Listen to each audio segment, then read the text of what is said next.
So how's it going with the book? How's the rollout on that going? As good as can be expected, all things considered. I mean, it's really hard to, we're kind of in the eye of the hurricane, so to speak. It's just kind of in blackout at the moment. I'm not quite at a position where I can see sales numbers. My best track on that is just to go to Amazon and see their numbers of how it's tracking in overall sales and in certain categories, but that's really not a good indicator of the overall sales of the book. Once we go live a week from today, actually, or no, today's Wednesday. It was a week yesterday, so 6 days and counting. Once it's on shelves, I'll have access through my publisher portal to track sales through all channels. That'll be audiobook, that'll be a digital download for Kindle, plus the paper copies through retail outlets and through online retailers. Crazy, man. It's been a huge learning curve. I know I can do it in a lot less time for the next one, but man, this is learning a whole new industry. Sure. Okay. All right. So let's do Radio KAOS. Let's talk about it. Let's do it, man. So Radio KAOS, a 1987 album with Roger Waters, and coming off of a rather not so great breakup with his previous band, Pink Floyd. And this album actually does have some critical. Some critics don't like it very much. I personally am of the mindset that it's one of my favorite Roger Waters releases, flaws and all, mainly because it's one of the few times he actually invests some energy not trying to sound like Pink Floyd.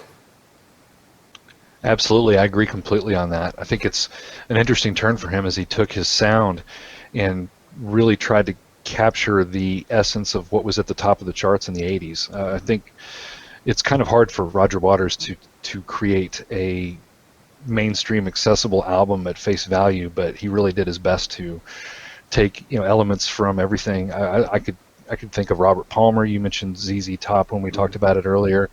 There's so many different influences in the sound that were on the charts at the time that he took, and then he put his own distinct style of storytelling underneath it, and then at its roots, it remains a lyrical vehicle of his.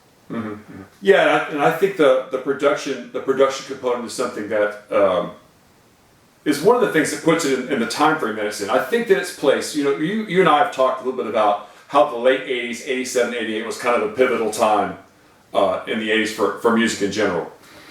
But by that time, a lot of production standards had been they've been standardized, they've been normalized, And I think that what you're saying with how he was approaching the production of this album, trying to make a pop album within his own means, the way that he would have done that, I think that is an important thing to point out. And this would be the thing that a lot of Pink Floyd fans would look at this album and go, it's not any good. Some people would argue that it's not. But one of the things I think that's important for me that makes it distinctive, how he's trying to separate it from the rest of the Pink Floyd back catalog that he's associated with, is the fact that he doesn't try to recast the characters in Pink Floyd, and I mean like the players. Absolutely. I mean, he took the schoolmaster from The Wall and cast him in the final cut, and none of that is present here. It's an all fresh, all new, cast with Billy, the character, the Welsh character, and then of course Jim, the DJ in L.A. It's interesting to think about that, because I really think that if you pull a thread through it, you can look at Pink Floyd's final album, The Final Cut, as really Roger Waters' first solo album in just about every way possible. It introduces his takes on unbridled capitalism, speaking directly to Margaret Thatcher about what he saw as colonial warmongering in the Falklands. He pulls that thread further. If you look at his 86 soundtrack work on When the Wind Blows, which is easily the most disturbing animated film I've ever watched, you can see the 80s fear of a nuclear exchange on any given day in his work, and he carries that over into KAOS, but he also does it with a new sound and, as you say, new characters.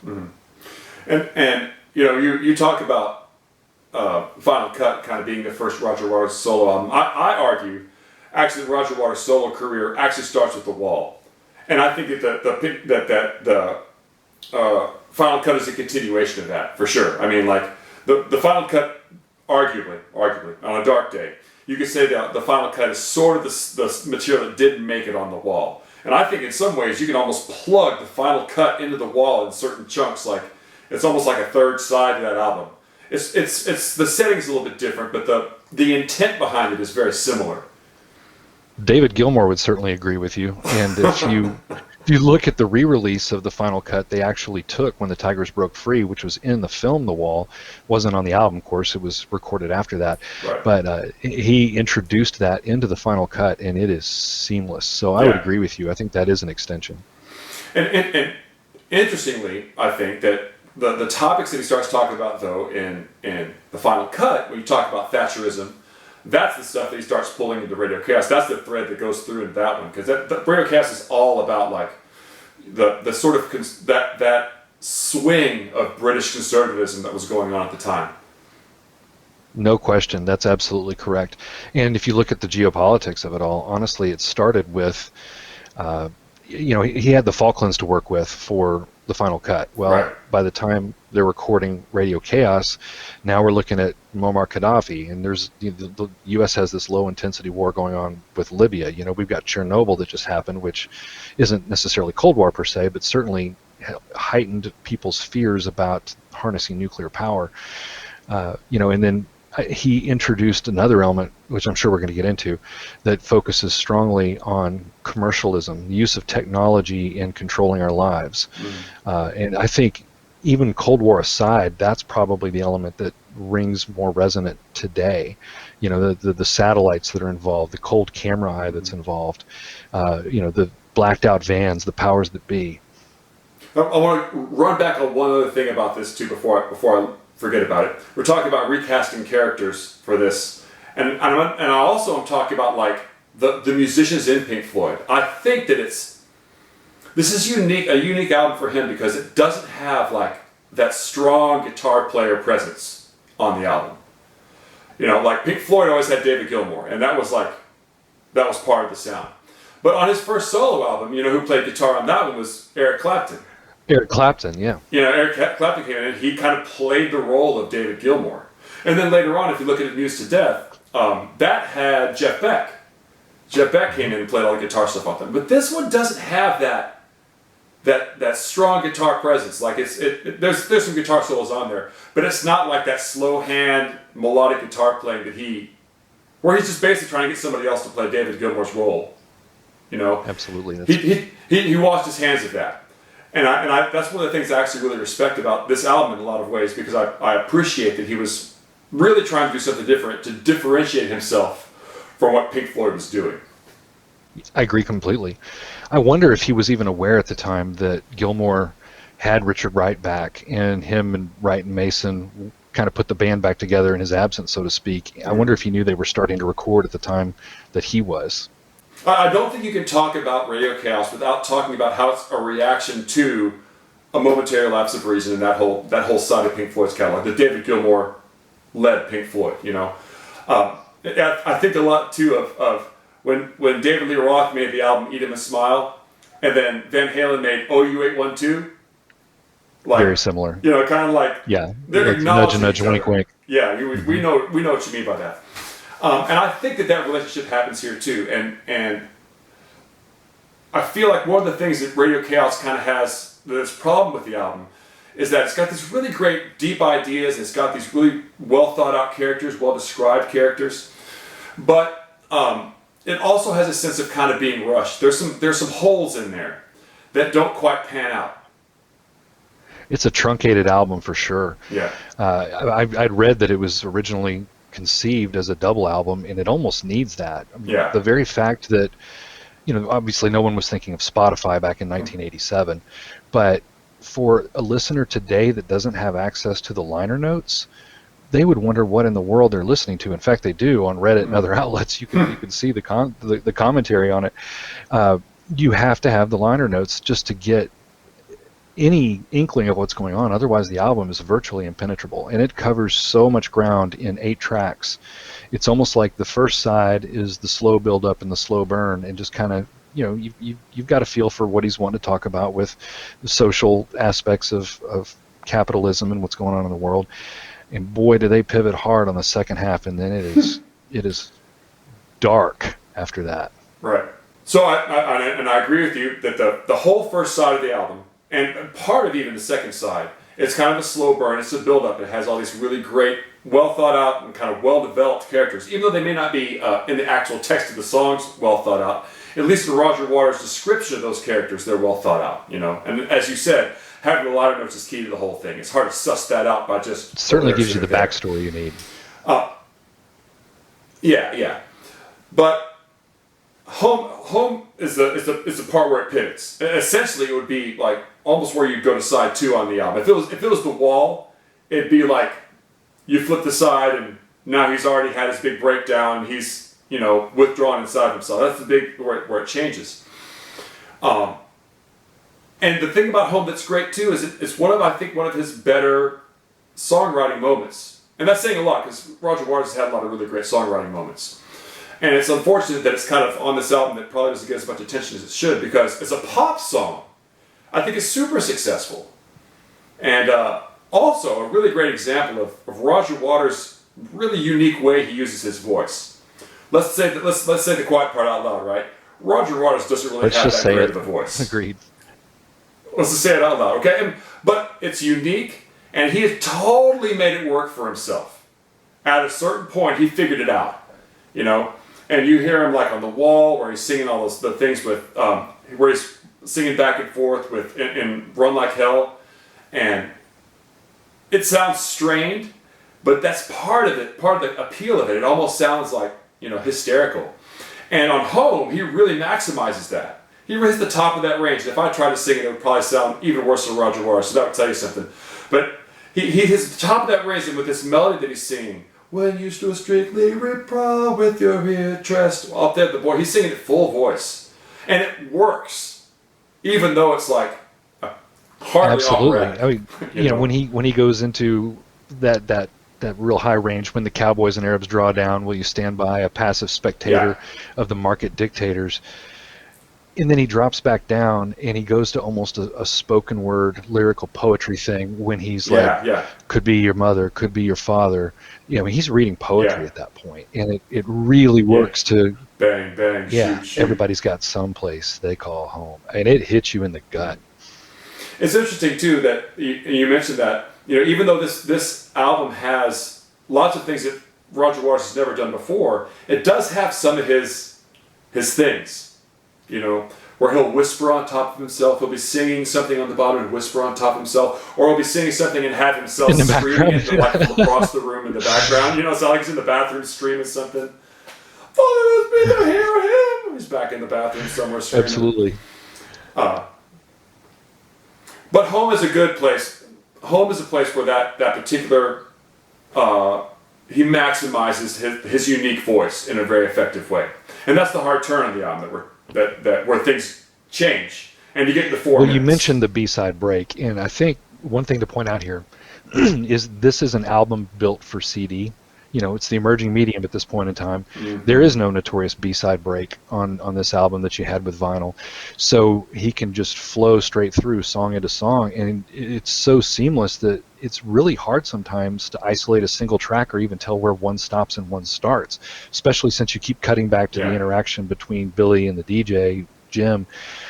And he does that effectively coming out of Home, and it's like, okay, now the clock has started ticking. We're into 4 minutes, which, again, the beauty of CD, and I think it really has to be listened on CD to fully appreciate this. That track is exactly 4 minutes long, and there's a clock ticking in the background the whole time. And it just builds, you know, you're realizing that you're facing nuclear Armageddon, that the missiles are en route. You have 4 minutes to live, basically, no matter where you are, or at least, you know, supposedly, because of course Billy's pulling the wool over their eyes with this whole thing. But when it rushes up, the sound just builds, and you get this wall of sound exactly at the 4 minute mark, right when the missiles would hit. And in the split second before the track ends, Jim goes, "Goodbye, Billy," and then it just ends. Dead silence. There has never been a more jarring moment for me listening to an album than that. It's just a staggering statement. And I mean, listening to that track by itself, I have to go outside to the sunshine just to feel human again. And I think it's in that track. I believe that's the track where whenever he starts Billy's explaining to the DJ like what's happening, and he tries to laugh it off, right? And then his tone totally changes. He's like, "Oh, this isn't funny." Like you get to call, like I don't know what's going on. Like that whole thing is so. There's all these implications with that and that particular part, and that's the part where I feel like if Roger was going to make this into a double album, which it feels like he could have, that whole thing could have been expanded to its own it could have been fascinating. You know you have 30 minutes left to live. What are you going to do with that time? Mm-hmm. What kind of person are you going to be? Yeah, it would have been great to take, not 40 minutes, but or 25 or whatever minutes. Or the whole side is that long. It's the countdown, like 24 or something, and that would have been a pretty cool thing to do. But again, this album was, I think it was a little bit rushed, despite it's the high standards that he has for himself. Roger Waters generally does. It seems like he kind of just bailed on it at that point. Pulled the ripcord. This is the part where it gets complicated, but it just happened. We're going to do this, blam. And then, the tide is turning, the world is a better place. Yeah, Billy jumps out of the box and goes, just kidding. And yeah, exactly. Exactly. And then we end up with the tide is turning, which I think it's interesting that Waters put Live Aid in the title because that's such a counter use of satellite technology. The whole album has had it for spying and for military use and for, projecting force, if you will. And then they used satellite technology to simulcast between London and New York for Live Aid. And I think that was really the point of that is let's do something humanitarian with what we've done and use our powers for good. Yeah. Which is an unusually positive message for Roger Waters to Absolutely. throw out there. Yeah, the big part of me thought the album was just going to end with 4 minutes, and oh man, can you imagine? Well, that would have been what Roger Waters Classic would have done. But again, this is Roger Waters trying to kind of make a pop album, but still kind of keep with his concept album roots, And this is the part where I feel like we just have to say the quiet part out loud, where I think that this album, as much as it was. The interaction between this album and Momentary Lapse of Reason is like you can't ignore that. Even though this album came out first, I don't know if they were recorded simultaneously. It did beat Momentary Lapse to market, but I think an interesting note with that, a couple of months. Right? I think the thing that's really interesting about that though is that Roger Waters and the Bleeding Heart Band were on tour with KAOS when Momentary Lapse of Reason hit. Now you got Gilmour back, and he's got Nick Mason, he's got Richard Wright with him, and I would say on just about every level, it's a stronger album. It certainly captures more of the roots of Pink Floyd, especially on the second side of the album. It has that signature Gilmour guitar to it, and I think that's reflected in the tour. So I was able to see a show in Quebec, not personally, but watched it on YouTube, obviously, and it was late in the Radio KAOS tour, and by then Momentary Lapse of Reason was already charting, and there were only 3 songs from the KAOS album included in the show, and they were all in the first set, if you will. Mm-hmm. The second half of it was all Floyd all the time, and it really felt like Roger Waters kind of used Radio KAOS as a Trojan horse. Yeah. What he was really after was planting his flag firmly in Pink Floyd and its future. Right. Or at least in the use of the music, if not the name. Sure. And the original thought behind Radio KAOS tour was that he was going to kind of do it like a full on presentation, kind of keeping with the album. And I think that shift is something that you can't ignore either. That's another piece that kind of shows Roger Waters kind of his insecurity about it. Like he's trying to get out there and while trying to distance himself from Pink Floyd, also say that he is Pink Floyd. Exactly. I mean, consider the timing. You ended up with a scenario, and both of them came to Austin, where we were both living at the time. Within a couple of months of each other, Roger Waters and his band toured, and then Pink Floyd came through, and of course we both saw that show. But you could have, in the late fall of 1987, seen Pink Floyd's back catalog performed by both acts with their own take on it. Yeah. That's an unusual thing to consider. I really wish that Roger Waters would have stuck to his guns a little bit, and had and really saw the Radio KAOS thing through, to kind of cave in on it in an attempt to cash in, almost an attempt to cash in on Pink Floyd's album in some ways. That's a little bit Ride the name recognition, absolutely. Yeah, and the Radio KAOS tour had this kind of innovative thing going on where people would by lottery would be able to go to a phone booth and request Roger Waters playing songs, like through a phone booth. They all wanted to hear "Comfortably Numb." Yeah. So, Which you wouldn't do because it was a Gilmore tune. And I think that kind of got shed a little bit too. And that's the kind of thing that later on, like U2 and Peter Gabriel were doing in the mid-'90s, that kind of media statement. There's something there that he was kind of ahead of the curve on. But instead, yes. He wanted to kind of turn it back. But this is the thing that's kind of interesting about Radio KAOS in general, is because it has its foot in the past and in kind of the future at the same time. You got the presence of like Morse code and then cell phones. That's a great point. He's trying to cross this bridge between what was happening in the wall and like World War II with the Cold War and everything is happening now, and he's trying to bridge that gap without actually centering himself. It feels like in some ways, which he had the opportunity to do, in my opinion, on this album. Yeah, it's an interesting period. I mean, we agree that the late '80s is a huge shift in music in general, and in maybe the technology on that inadvertently is an interesting metaphor for the album itself. Mm-hmm. But when you take Waters trying to do what he brings to the table best, and then you place that social commentary and signature narrative style in the trappings of modern pop sounds, ZZ Top drums, mm-hmm. Mark Knopfler, Dire Straits mm-hmm. guitar, Robert Palmer backup singers, you kind of end up with a vehicle that simply isn't practical to any audience. Yeah. And then you try to plant the Pink Floyd flag in the middle of it on top of that, and it was trying to do a whole lot. Yeah, and I think that if he would have really powered through that, he would have had he could have done something that would continue to distinguish him from Pink Floyd in a way that wouldn't force him to rely on the Pink Floyd name. But he wanted the Pink Floyd name. That's what he wanted. That's the deal. But where it's good, it's good. Yeah, I don't want to sound like I'm bashing the album, actually, because actually listening to it, I really do still love it. And I think there's a lot of things on there that are great, It's funny because in some ways, I feel like it's a little more consistent than Momentary Lapse.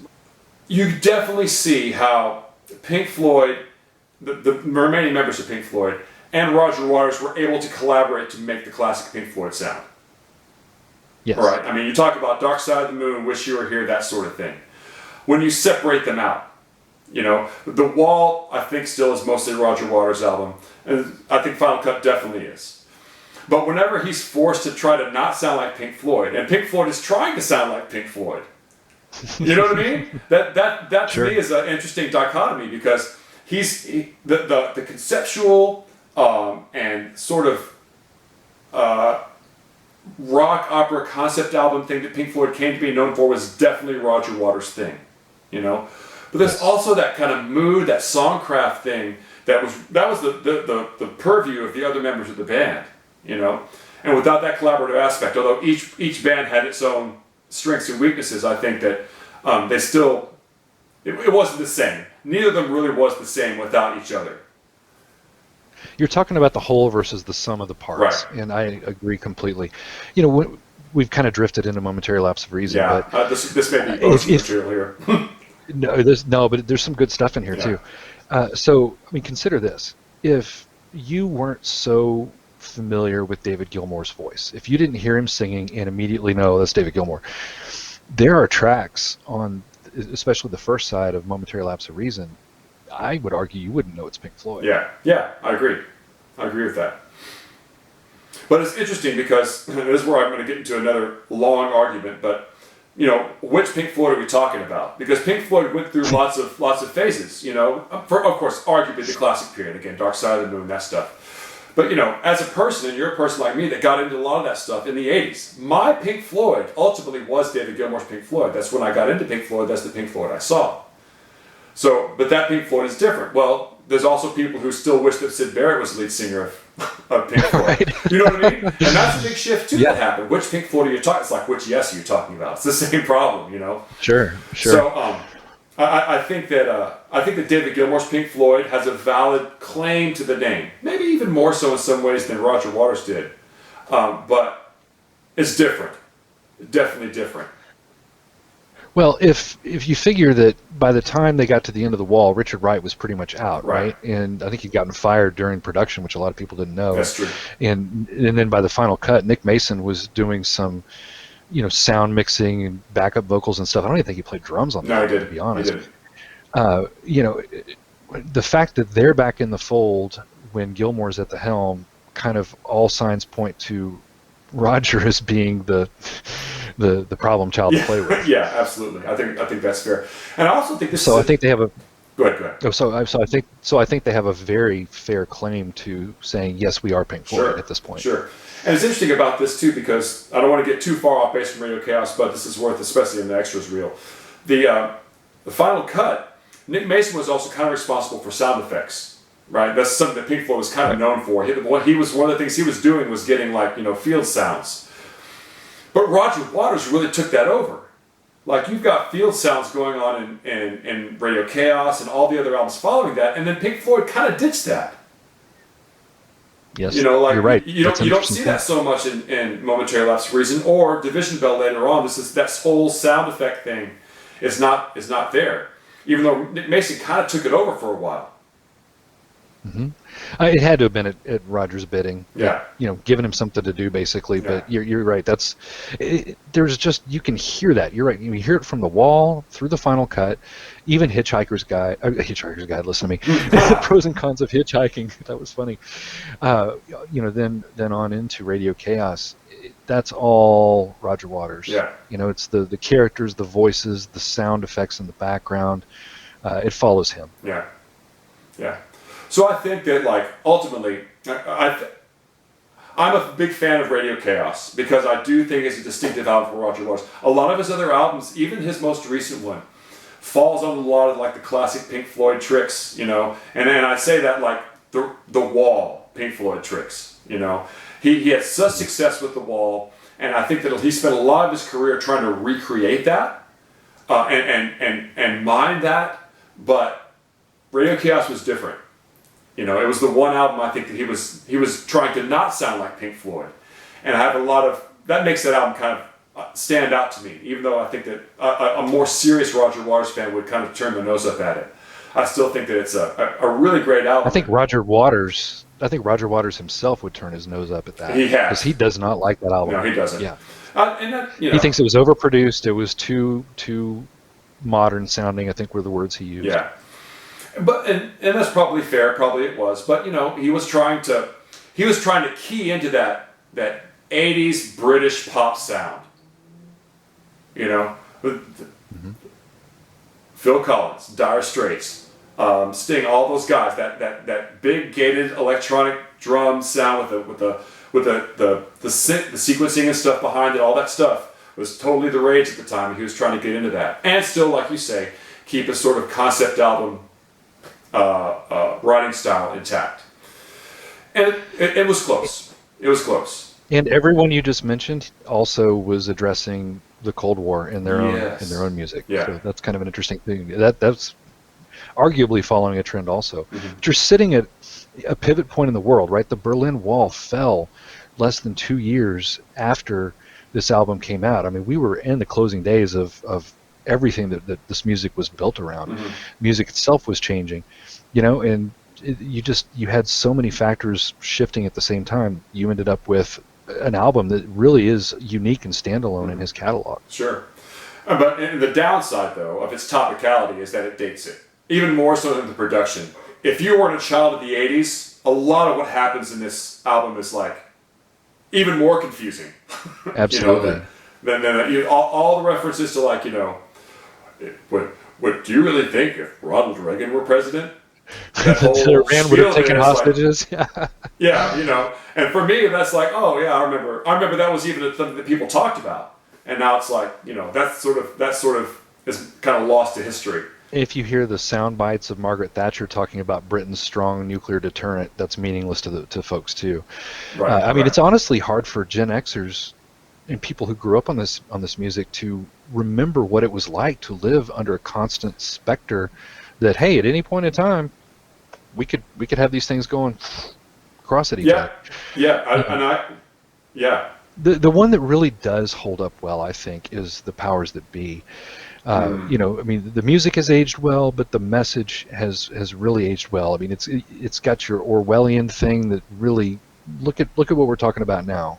There's very much a real yeah. world angle of that, of people in power pushing and struggling against one another to try to convince you what to think. And I'm not trying to get political in saying that. I think we can all agree, regardless of Sure.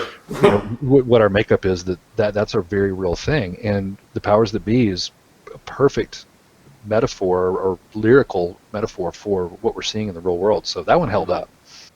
I think tying it into the historicity, that's not the right word, the historical nature of this album.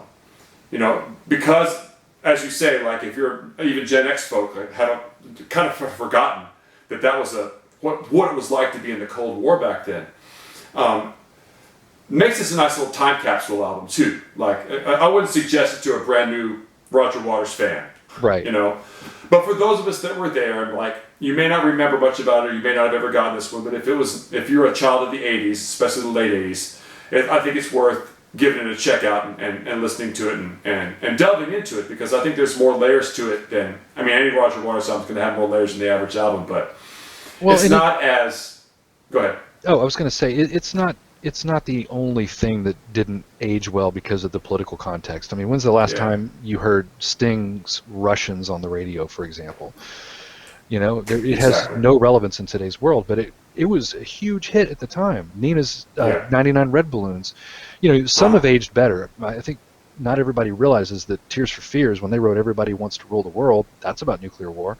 Alphaville, Forever Young, that's most definitely about nuclear war. You got The Fix, U2, Midnight Oil. Red Skies at Night. Yeah. Frankie Goes to Hollywood, Two Tribes, Midnight Oil. I mean, yeah, those guys were. They were hardcore about Especially Frankie Goes to Hollywood was very, very overt. Yeah. Not subtle in any way. So there's a large cross section of 80s. You could pretty much throw a dart at a board at any 80s band, and whoever you hit, they wrote something about this era. Yeah. Right. It's just, and then Roger Waters comes along and goes, "Hold my beer," and he puts 4 minutes up there. It's the historical nature of this album that I think made it a good fit for me to talk to you about it as a person who is first of all, was there. I could attest, you were there in the 80s, we were there together. But as a guy with an ear to his ground on history and that sort of thing, your perspective is really helpful on kind of sussing out those aspects of this album. Well, thank you. It's been a privilege to work with Dr. Spin in this capacity. Well, thanks. Speaking of history, you're a published historian now, so talk to me about your book. Okay, let me see if I can give you a little elevator pitch about Days of Steel Rain. So, quickly, first of all, it's not your average dry, boring history book. I would characterize this, it's nonfiction, I'd call it a rich tapestry of the human condition, though. Ordinary people thrust into extraordinary circumstances. Our grandparents were young. They lived, they loved, they found humor even in the face of war and death. It's not packed with dates and technical military jargon as much as it is a view into the men and women who lived during the crucible of a global war, which is kind of an ironic counterpoint to what we've been talking about here. Right. It covers the crew of one ship thrust into the worst of the Pacific War. Old men and kids. America was scraping the bottom of the barrel just like every other country. Anybody they could get to man the guns. But it's filled with secret diaries, personal stories, letters home, mischief, mayhem, even outright rebellion. So I guess if the reader finds themselves wanting to know what happened to these guys when they get towards the end, then I will have done my job as a storyteller. Nice. Well, I'm excited to read it. I'm very proud of you for getting it done. I know it's not a small task, man, for sure. Thanks, man. It's been a labor of love and a long labor of love. COVID certainly didn't help. Well, I don't think that helped any of us, but that's all good. Fair enough. But anyway, I appreciate you spending some time with me on Radio KAOS. An underrated, I think, Roger Waters album worth reinvestigating. for sure, and definitely I think a time capsule of what was going on at the time, and not even in the world, but also between the members of Pink Floyd and It's as they it's split. really I it. It's a metaphor for Pink Floyd at the same time that it's a metaphor for everything else we've discussed. I mean, when you step back from it, man, that's amazing. Yeah, it's they had their own Cold War, didn't they? They certainly did. Yeah, Lasted all right. longer than 4 minutes. No, that's true. That's true.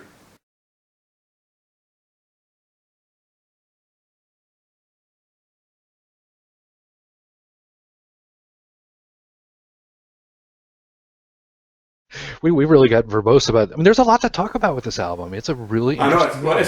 I know it is. It's a really interesting album, both topically and then also just the weirdness with it.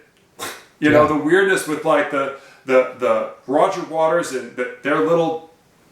I don't know. I just think that's really fascinating, and I think it's.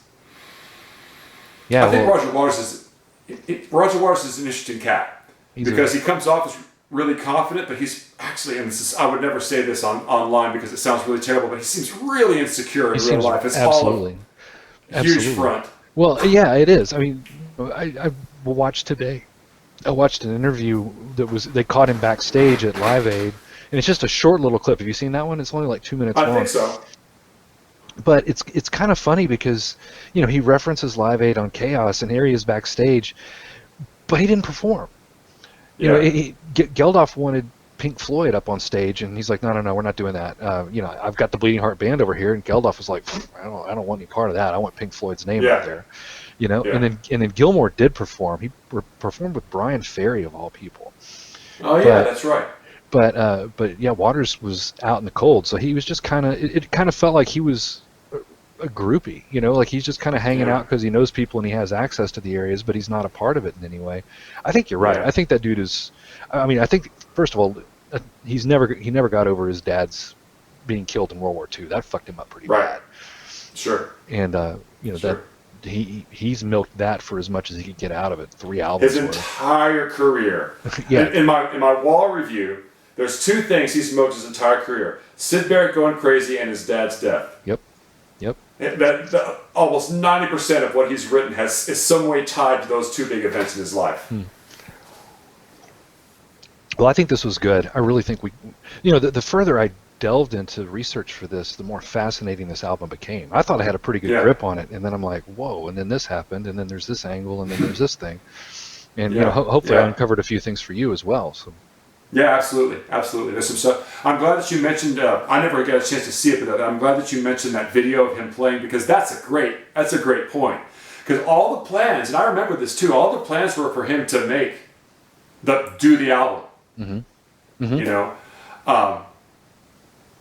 and to find out that 2 months after Pink Floyd released their album, and they were selling out stadiums. Like, well.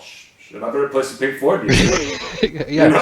and he always had some Floyd in the playlist, but I mean you can see clear as day in that video. It's like he just drops KAOS in the second half of the show, and it is. Yeah. I mean he's going back as far as, you know, Adam Hart Mother for If. Yeah.